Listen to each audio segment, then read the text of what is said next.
మన ఫ్యామిలీ అందరికీ good morning అండి. ప్రతి ఇంట్లో ప్రతి అమ్మ కూడా ఆయా ఇంట్లో పరిస్థితిని బట్టి పిల్లలకి ఏది ఇష్టమైనా వీలైనంత వరకు చేసి పెడుతూనే ఉంటారు కదా.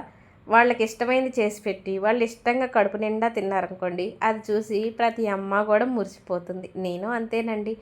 పిల్లలకి బాగా ఇష్టమైన టిఫిన్లో ఒకటి గారెలు చేసి పెట్టాను. ఇక పెద్దనాన్న ఎప్పుడో గేదె ఈనిందని జున్నుబాలు పంపిస్తే పిల్లల కోసం దాచిపెట్టాను. ఎక్కువగా స్వీట్ తినరు, కానీ ఈ గట్టి జున్ను అంటే తింటారు. ఇక జున్ను చేసి పెట్టాను. ఇక ఇది చూశారు కదా, బఠానీ చాట్ అండి. నేనైతే ఇంతకుముందు అయితే ఎప్పుడూ చేయలే, నిజంగా అసలు చేయలేదు. అయితే నా చిన్న కూతురికి పానీపూరి తినటం అంటే ఇష్టం ఉండదు. పానీపూరి బండి దగ్గర ఈ చాట్ తినటం అంటే ఇష్టం. మొన్న ఎప్పుడో బఠానీలు తెచ్చుకుందండి, చాట్ చేయి మమ్మీ అని. నేనేమో ఇంతకు ముందు చేయలేదు. పిల్లలే ఇలా చెయ్యాలి మమ్మీ అని చెప్తుంటే చేశానండి. చాలా అంటే చాలా బాగా వచ్చింది. ఇంక నా చిన్న కూతురు అయితే నన్ను మహా మెచ్చుకుందండి. పానీపూరి బండి కాడ చాట్ కంటే ఇదే చాలా బాగుంది మమ్మీ అని. సరే, తను అన్నంత గొప్పగా ఉందో లేదో తెలియదు, కానీ పిల్లలు అయితే ఇష్టంగా తిన్నారండి. ఇక పిల్లలు హాస్టల్కి వెళ్తున్నారని ఇవన్నీ రెడీ చేశాను. అందుకే నేను అస్తమానం వీడియోస్ పెట్టలేదు. వీడియో ఆలస్యమైన